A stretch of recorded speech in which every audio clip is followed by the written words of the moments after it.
राज्यामध्ये पुन्हा एकदा पावसानं जोर धरलाय तर पुण्याच्या येरवडा परिसरातील नागरिकांचं यामुळे स्थलांतर करण्यात आलंय।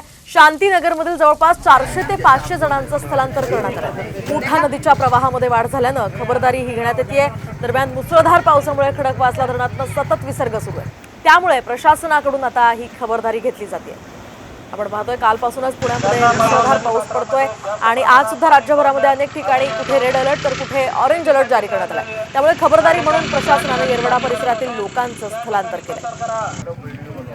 ऐसे नहीं कर सकते यार, जैसा आप बोल रहे हो। देखा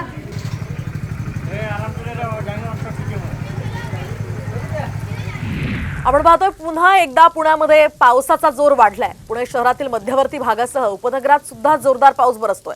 तर पहाटे विश्रांती घेतलेल्या पावसानं पुन्हा एकदा जोरदार हजेरी लावली आहे।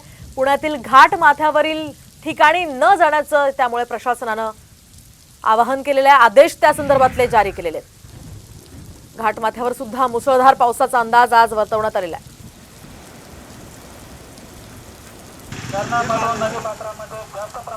आणि या संदर्भात आपण अधिक माहिती जाणून घेऊयात आमचे प्रतिनिधी अक्षय बडवे यांच्याकडून। अक्षय, काय सांगाल, पुण्यामध्ये पावसाची सध्या काय परिस्थिती आहे? निश्चितपणे काल रात्रीपासून पावसाची रिपरिप जी होती ती पुणे शहरात सुरू होती। मात्र आज पहाटेपासूनच काहीसा विश्रांती घेतलेल्या पावसाने आता पुन्हा एकदा जोरदार बॅटिंग करायला सुरुवात केलेली आहे।